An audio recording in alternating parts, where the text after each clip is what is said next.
Hey YouTube, this is City Prepping. In this video, we're going to take a look at Jackery's new 1,000 watt-hour solar generator they just brought to the market.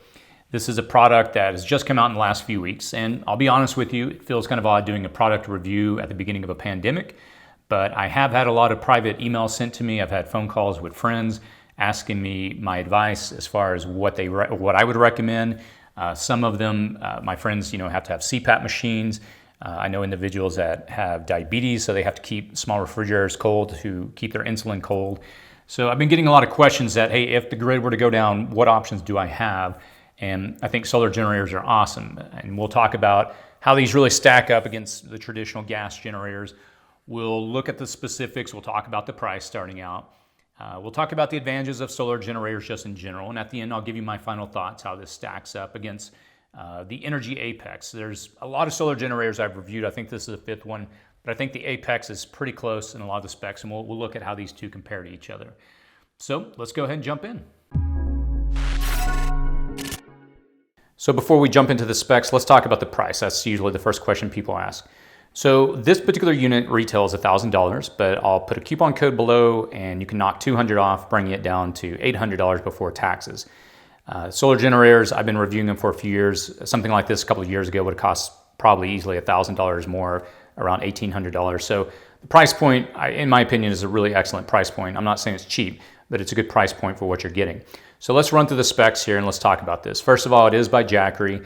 It's a brand name that's been around for a good amount of time. They're here in California. So let's go ahead and run through the specs on the front.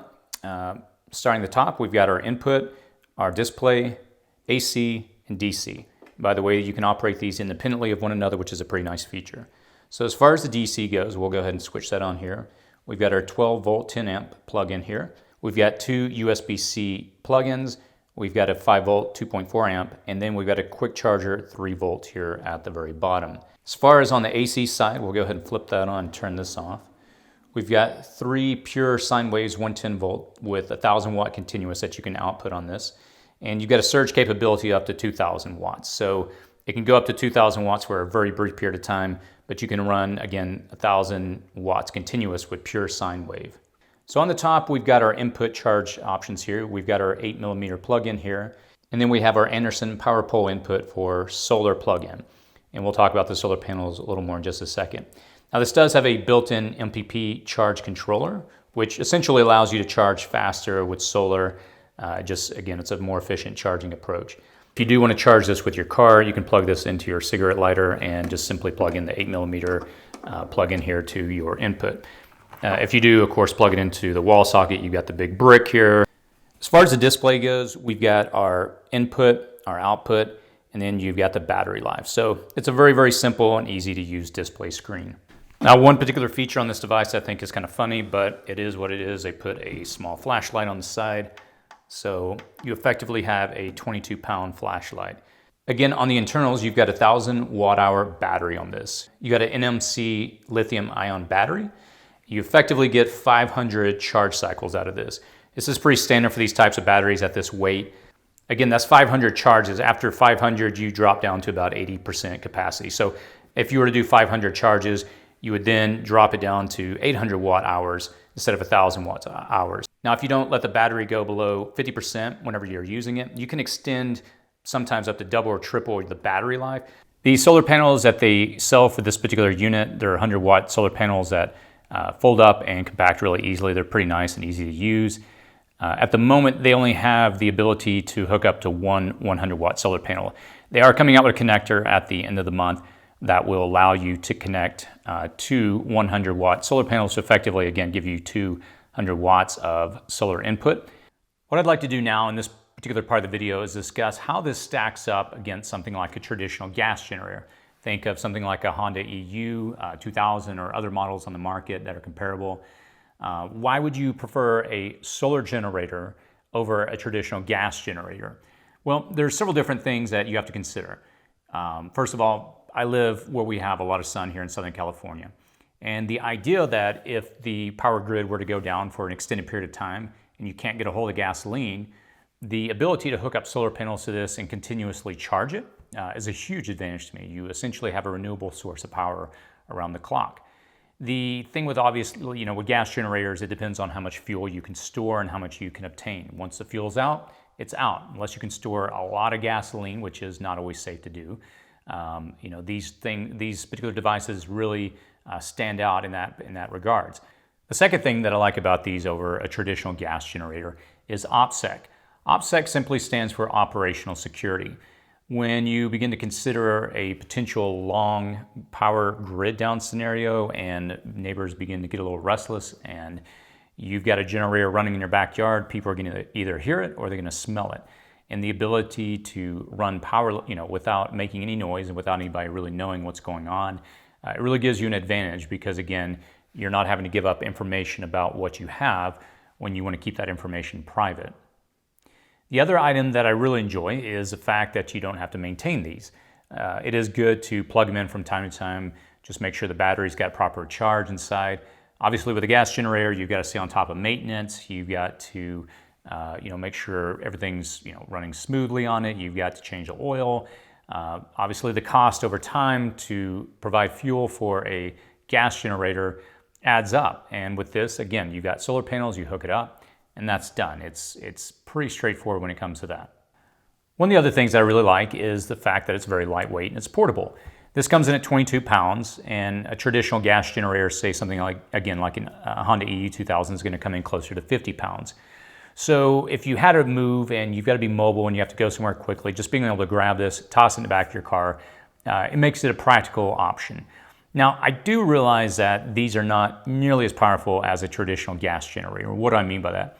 A gas generator, it can crank out maybe a continuous 1800 watts. I think the generator that I have, the Honda downstairs, it's continuous 1800, but I think a surge of 23 or about 2400 watts. So yeah, you're not going to be able to push as much power and not nearly as long as you would with a gas generator. But again, if you're in a long-term grid down scenario and you're able to ration your power needs, again, just maybe powering a small refrigerator or again, other smaller devices like, radios, your cell phones or other devices that you need to keep information going, something like this would be great. Again, you're not having to worry about cycling up a gas generator, running out of gasoline over time. So let's go ahead and do a quick side-by-side comparison. Now, on the left, we have the Energy Apex, and obviously we have the Jackery. Why did I choose the Energy Apex in particular? The Apex is very comparable as far as weight and the actual watt hours. I believe this one's 1100 watt hours, this one's 1000 watt hours. This one's 25 pounds and this is 22 pounds. So there's a lot of similarities as far as their size and weight. So let's just run through the specs and compare them side by side. So again, we're 25 pounds on the Apex and 22 on the Jackery, so a negligible difference, very close. Now the AC charge time on the Apex is 3 hours and the Jackery is 7 hours. So this one charges nearly twice as fast. The maximum solar input, when you hook them up to solar panels, this one can actually go to 500 watts of solar panels. This one's at 200 watts. So the Apex, you can definitely power a lot more, or rather put more solar panels on it. The next thing that I always look at is the ability to expand them out. And what do I mean by that? Hooking up additional batteries. The Apex actually has some plugins on the side, some terminals, some posts here that you can hook into batteries. They're coming out with an actual battery lithium expansion pack here pretty soon. So you can expand this one out, but with the Jackery you can't. It's just pretty much you hook it up to the solar panels or your wall outlet and that's it. Now as far as continuous and max output at the inverter, for the Apex you can do 1500 watts continuous with a 3000 surge, and with the Jackery you can do 1000 watts continuous and 2000 surge. So again, the Apex is definitely better there. Now the price is really where things stand out. This is $1,250 and this is $800 with a coupon code that I'll post below. So head to head, the Apex definitely is a more powerful, a lot more feature-rich unit. The Jackery, again, the primary advantage is obviously the price point. And a lot of people are obviously price conscious at this time. It's about, a significant, about $450 cheaper for this. So it really comes down to what do you need. If you're not needing, expandability, you're not needing a lot of power, you're just needing to power small, simple devices like maybe a small refrigerator or, different, devices like, two-way radios or your phone or other small electronic devices. If that's all you need, then I think the Jackery is going to be your go-to option. The Apex is really when you're getting into more power demanding needs and you need to be able to expand it out, add battery packs. So again, it just comes down to your needs. I'm not saying the Apex is, way better than the Jackery. I think it's a lot more powerful and more feature rich. But again, the Jackery meets a specific, target, I think, that has specific needs. What are my final thoughts on this particular unit? I've reviewed a lot of these over the years, and I have to say this. At the price point, I think this is an excellent option if you do not have a lot of power demands and you're not needing to power it with a lot of solar input. Again, this is only 200 watt solar input. In this particular size, typically they allow up to 400 or 500 watts. So this one's definitely on the lighter side of the equation. But that's not a bad thing because not everybody needs a lot of power. If you're just looking to power some simple devices, again, the CPAP, a small refrigerator, other, odds and ends, your electronics, your cell phones, radios, I think this is going to be perfect. Again, jumping up to that $1,200 price range for all the other power and options and solar input, that may not be something you really are necessarily interested in. Now, as far as availability goes on these units, I know they're low in stock with everything happening with the current pandemic. I have no idea by the time I release this video how many they'll have, but if you are interested, I'll post a link in the description section below to Amazon with the coupon code, both for American and Canadian Amazon websites. If you have any questions, any feedback, please post those in the comments section below. If you enjoyed the video, click on the like button, share on social media, and as always, be safe out there.